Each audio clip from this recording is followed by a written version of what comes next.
কাজ হচ্ছে, আমাদের উন্নয়ন হচ্ছে না। আমরা নেতা নির্বাচিত করতে পারি নাই। নেতা নির্বাচিত করতে পারলে আমাদের উন্নয়ন অবশ্যই হতো, আমাদের উন্নয়ন অবশ্যই হতো। আমি আপনাদেরকে কথা দিয়ে যাচ্ছি, আল্লাহ যদি আমার নসিবে নমিনেশন লিখে রাখেন, আর আপনারা যদি আপনাদের দোয়া এবং আপনাদের সহযোগিতা আমার সাথে থাকে, ইনশাআল্লাহ 5 বছরের মধ্যে এই পার্বতীপুর ফুলবাড়িকে আমি বাংলার মানচিত্রে চালাবো ইনশাআল্লাহ। এবং মাদিনাহাটের সর্বস্তরের জনগণ সবাইকে জানাই আমার সালাম, আসসালামু আলাইকুম ওয়া রাহমাতুল্লাহি ওয়া বারাকাতুহু ও আন্তরিকভাবে শুভেচ্ছা। আমি এসএম জাকারিয়া বাচ্চু।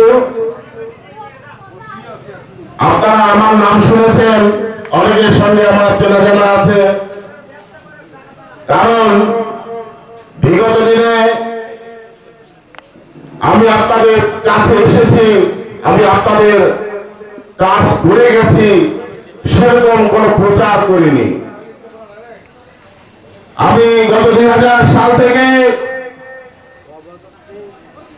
উত্তরবঙ্গের রাজশাহী থেকে শুরু করে পঞ্চগড় পর্যন্ত আল্লাহর অশেষ রহমতে অজস্র মসজিদ আল্লাহ তাআলা আমার হাত দিয়ে নির্মাণ করিয়েছেন। তারই ধারাবাহিকতায় যেহেতু আমি উপজেলা নির্বাচন করেছিলাম পার্বতীপুরে 2009 সালে, নির্বাচিত হয়েও সে সময় আওয়ামী শক্তির কাছে আমাকে মাথা নত করে সেদিন আমাকে পরাজয় বরণ করে নিতে হয়েছিল। তারই সূত্র ধরে এই ফুলবাড়ি পার্বতীপুর থানায় আপনাদের দোয়ায় এমন কোন ইউনিয়ন নেই এভারেজ গড়ে 6 থেকে 10টা মসজিদ আল্লাহ তাআলা আমার হাত দিয়ে নির্মাণ করেননি এই পার্বতীপুর ফুলবাড়ির নির্বাচনী আসনে। গড়ে এমন কোন ওয়ার্ড নেই যে ওয়ার্ডে 30 থেকে 50টা পর্যন্ত অগভীর টিউবওয়েল গরিব মানুষের জন্য পানি পান করবার জন্য ব্যবস্থা করে দেয়নি। অসহায় দুস্থ মহিলাদের জন্য গরু, ছাগল, সেলাই মেশিন, প্রতিবন্ধীদের জন্য হুইলচেয়ার, অসহায় মানুষের জন্য বাড়ি নির্মাণ, এই সমস্ত কাজ আমি করে গেছি। আপনারা অনেকেই জানেন না।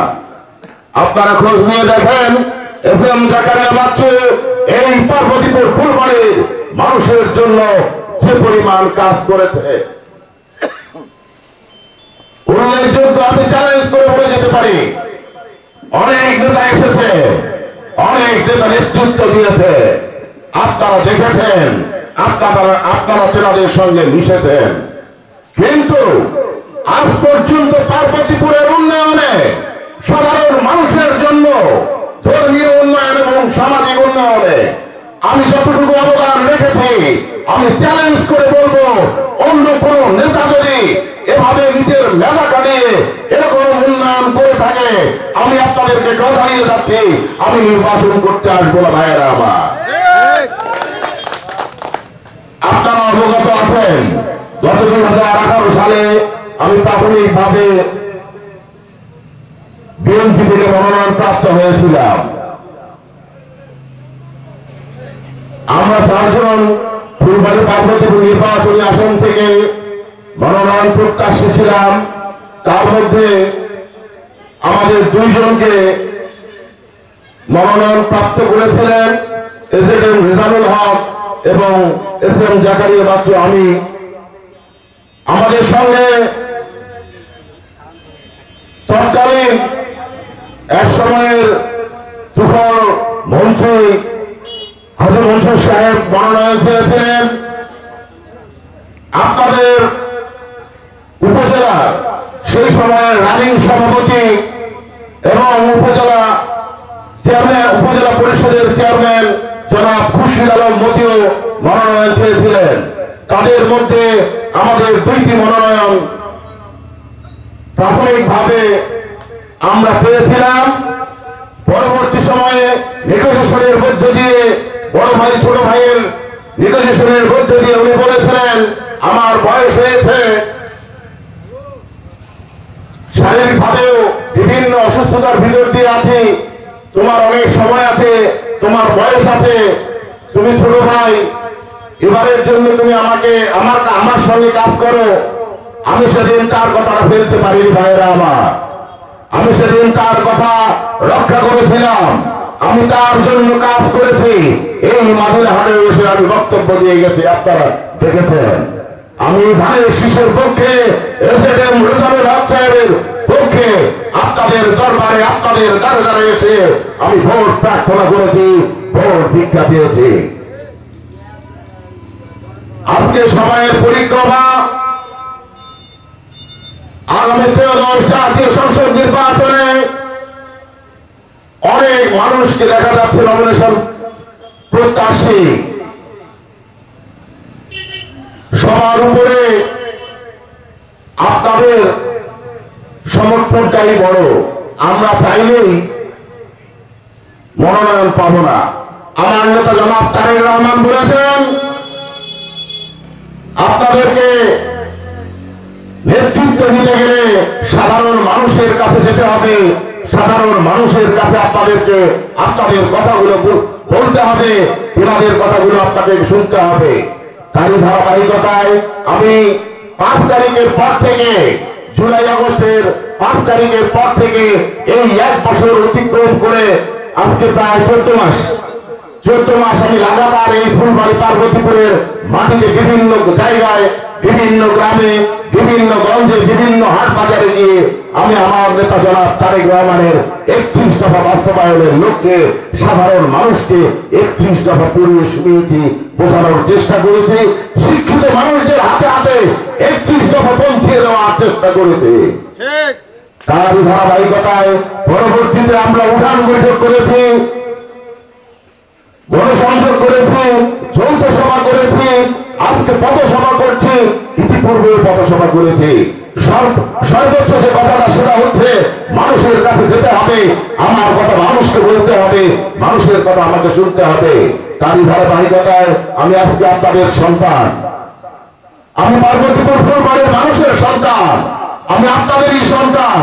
আমি আজকে আপনাদেরকে উদারতভাবে আহ্বান জানাবো, যদি আপনারা মনে করেন পার্বতীপুর ফুলবাড়ি এই এসএম জাকারিয়া বাচ্চু একে দিনে যদি পার্বতীপুর ফুলবাড়ি নিরাপদ থাকে, মানুষের অবহেলিত পিছিয়ে পড়া মানুষের উন্নয়ন হওয়ার কোন ন্যূনতম সম্ভাবনা থাকে, তাহলে আপনারা আমার জন্য কথা বলবেন, আপনারা আমার জন্য দোয়া করবেন।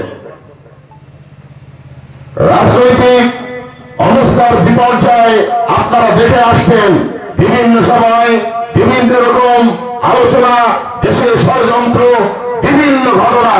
আজকে দেখেন এক শ্রেণীর লোক তো আমাদের সঙ্গে নির্বাচন করবে, তাই না? যারা আজকে যারা এতদিন আমাদের সত্য ছায়া ছিল, তারা আজকে আমাদের উপরে আক্রমণ করছে, আজকে তারা আমাদেরকে বিভিন্ন ধরনের কথা বলছে। আল্লাহ তাআলা এবং রাসূল সাল্লাল্লাহু আলাইহি সাল্লামের কথা বলে যারা রাজনীতি করতেছে, মুখে এক অন্তরে এক, এটা হতে পারে না।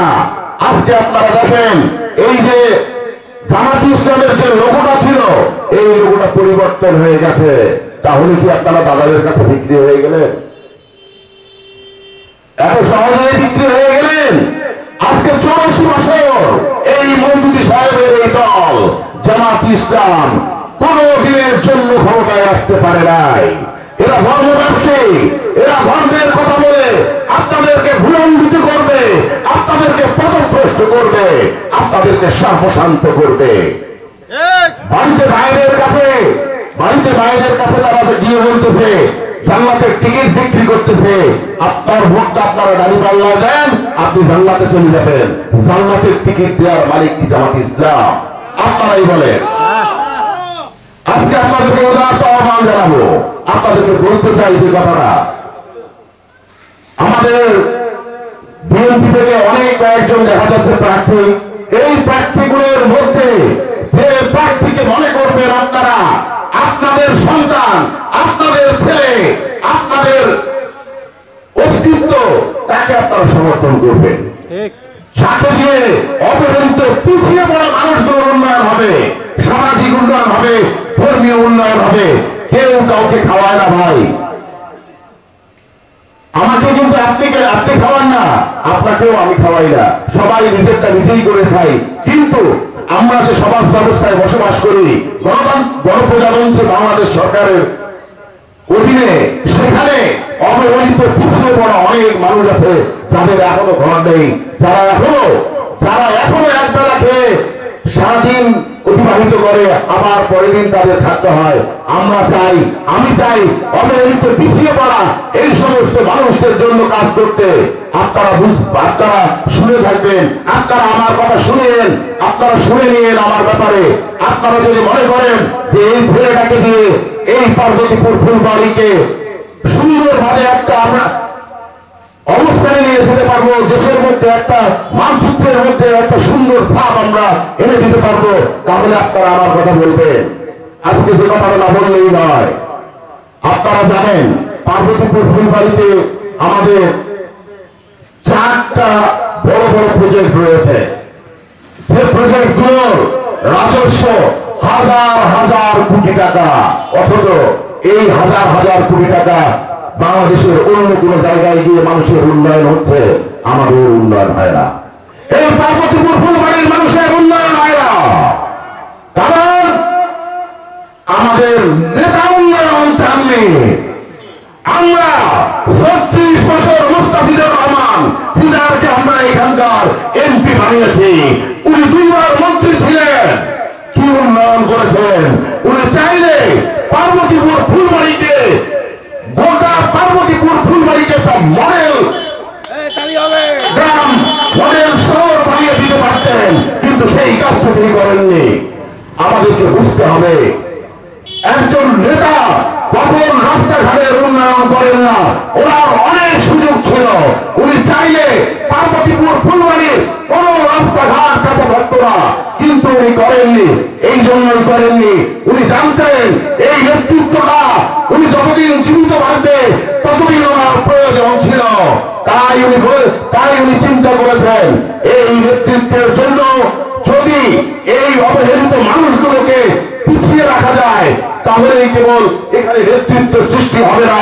আর নেতৃত্ব সৃষ্টি যদি না হয়, তাহলে আমি এখানকার নেতা হিসেবে সারা জীবন থেকে যাব।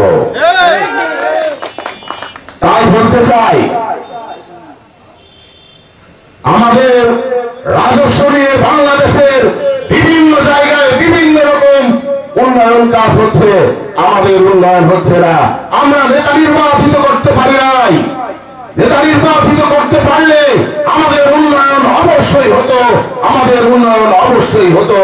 আমি আপনাদেরকে কথা দিয়ে যাচ্ছি, আল্লাহ যদি আমার নসিবে নমিনেশন লিখে রাখেন, আর আপনারা যদি আপনাদের দোয়া এবং আপনাদের সহযোগিতা আমার সাথে থাকে, ইনশাআল্লাহ 5 বছরের মধ্যে এই পার্বতীপুর ফুলবাড়িকে আমি বাংলার মানচিত্রে চালাবো ইনশাআল্লাহ। আমি কাজ করতে চাই, আমি কাজের মানুষ, আমি কাজ পাগল মানুষ, আর আমি কাজ প্রেমী মানুষ। আমি কাজটা করতে চাই, মানুষের কাজ করতে চাই। আমি এমপি হলেও কাজ করব, এমপি না হলেও কাজ করব, কারণ আমি 2000 সাল থেকে কাজ করে আসছি। বিএনপির মধ্যে কোন নেতা যেনাকে আমরা 6 বার ভোট দিয়েছি, তিনি কোন উন্নয়ন করেছেন? একটা উন্নয়ন আপনারা দেখিয়ে দেন। কোন মানুষের উপকার হয়েছে আপনারা দেখিয়ে দেন। আর যদি মনে করেন না তেনাকে দিয়ে উন্নয়ন হয়নি, তাহলে আপনারা আমার কথা বলবেন। আর যদি মনে করেন তেনাকে দিয়ে উন্নয়ন হয়েছে, তাহলে আমাকে আপনারা বলবেন, আমি বসে যাবো ইনশাআল্লাহ। আজকে আমরা আশা করেছিলাম যে এখানে সন্ধ্যার পরে আসবো, অনেক লোকজন হয়তো পাবো। মাশাআল্লাহ, আপনারা তারপরে অনেক ধৈর্য সহকারে, অনেক কষ্ট নিয়ে আমাদের এই কথাগুলো শুনলেন। ইনশাআল্লাহ আপনাদের জন্য দোয়া, আমার সততা, আমার নিষ্ঠা, আমার চেষ্টা যদি থাকে, ইনশাআল্লাহ তাআলা আল্লাহ তাআলা রহম করবেন।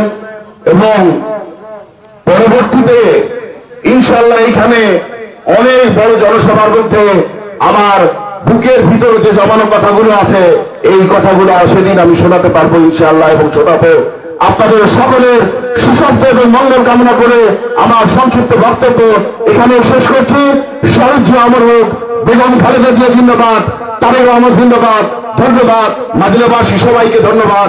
আসসালামু আলাইকুম।